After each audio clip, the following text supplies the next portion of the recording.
Some divers are brave, even in the most dangerous caves. One of them was an experienced French cave explorer. He went to map an underground cave in south-central France. Everything was fine until he got trapped by a rockfall with no way out. Dragonnière de Labastide is a cave located in the Ardèche and Drôme departments of the Auvergne-Rhône-Alpes region in south-central France. Ardèche and Drôme are the two southernmost departments in this region. The area is known for its rolling hills, low mountain ranges, and deep canyons. It has an almost Mediterranean climate and vegetation, making it a unique and beautiful place. The Auvergne-Rhône-Alpes region itself is large and situated in southeastern France. It attracts many kinds of visitors. Mountaineers come for the challenging climbs, while winter sports enthusiasts enjoy the region's ski resorts. The cave is located 295 feet directly below ground level and is only a few meters wide. While the area above the cave is beautiful, the conditions below are extremely dangerous. The cave is inhabited only by tiny shrimp due to its extreme environment. Most divers avoid this cave because of its poor visibility and the risk of it becoming silted out, making it difficult to see. Even though there are air pockets in the cave, the air in these pockets is mostly bad and not safe to breathe. Cave explorer Eric Establi, 45, was a highly experienced potholer. He was well known and respected in the cave diving community. He started cave diving when he was about 20 years old in the 1990s. Eric was a world expert in caving and a professional deep-sea diver who owned a specialized underwater engineering business. He also volunteered as a rescue diver for the Spéléo Secours Français for 4 years. In 2009, he recovered the body of a caver from an underground cave. Many divers in France have probably followed his lines and used his maps. He also took part in several rescue and recovery missions. Eric was married to Evelyn, and they had a son named Arthur. Although he loved cave diving, he loved his family even more. He always shared his diving experiences with his wife after each trip. Evelyn was his #1 supporter, constantly encouraging him to improve and pursue his passion. Despite the dangers involved in diving dangerous caves, he always had the support of his beloved wife for diving expeditions that many others avoided. One cave that really stood out to him was the Dragonnière cave. He was eager to explore more of this underground world with its many twists and turns. He had dived in this cave many times before and was fascinated by its complex passages. So he planned to map the cave further.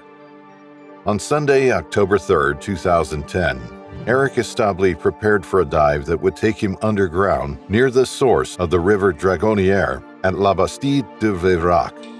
His mission was to map the complex system of tunnels in the Ardèche Gorges. Eric was well aware of the dangers associated with this cave, but he had carefully planned out every detail of the dive. This dive was expected to last 6 hours, and Eric made sure he was thoroughly prepared.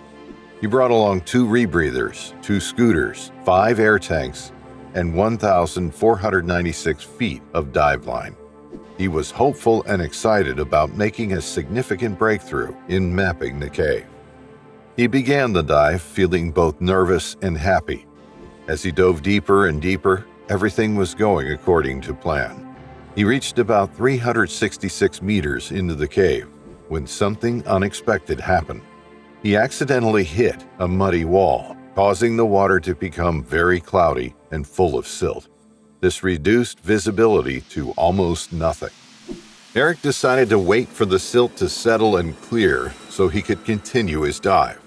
He knew that if the water didn't clear up, he would have no choice but to turn back and return to the surface. After a while, Eric continued his dive, although his visibility did not improve beyond 12 inches. Despite his bright dive light, he had to stay very focused to navigate correctly and avoid getting his equipment snagged, as that could be life-threatening. Carefully, he passed through a tight passage and emerged on the other side. What he saw next was unexpected and alarming. He found himself in the middle of a rockfall. The situation looked bad. As he tried to dive forward, he disturbed the silt even more, making visibility almost zero. His dive lamp was now useless. He attempted to go in another direction, but there was no opening. He was trapped with no clear way out. At this point, Eric had very little air left and no clear way to escape. He decided to drop some of his gear so he could squeeze through the tight passages more easily. Finding an air pocket was crucial, otherwise he would run out of oxygen and suffocate. Eric carefully placed his gear in specific spots, hoping that if rescuers came looking for him, they would see the gear and understand that he had left it there on purpose, signaling that he was still alive. Now he was trapped on the other side of a rockfall, which was several meters thick. This situation was a nightmare for any cave diver. With the thick rockfall blocking his path and his air supply running low, Eric had to think quickly and stay calm to find a way to survive. On Monday, October 4th, when Eric didn't check in outside the cave, everyone knew something was wrong. This raised serious concerns about his condition. With no other options, the authorities called in highly professional rescue divers. Rick Stanton and John Valenthin, members of the South and Mid-Wales cave rescue teams, were specially flown to the Ardèche by an RAF helicopter and a civil defense jet. Rick, in his 50s, was a firefighter from Coventry. John was a computer engineer from Bristol. Both were volunteers with the South and Mid-Wales Cave Rescue Team and were among the world's elite divers. Only about 8 people in the world were thought capable of carrying out such difficult rescues. When John and Rick were asked if they would fly to the cave near the village of Labastide de Verac, they didn't hesitate. They knew Eric, having met him a few years earlier in France. Eric had once helped John gain access to another cave. So with a sense of urgency and determination, Rick and John agreed to the rescue mission without a second thought. They understood the dangers, but were ready to do whatever it took to help their friend. British cave explorer Rick Stanton is known as the man to call for challenging cave rescues, with over 35 years of experience in caving. He is often called upon and flown to different parts of the world on short notice due to his exceptional expertise and experience in cave diving.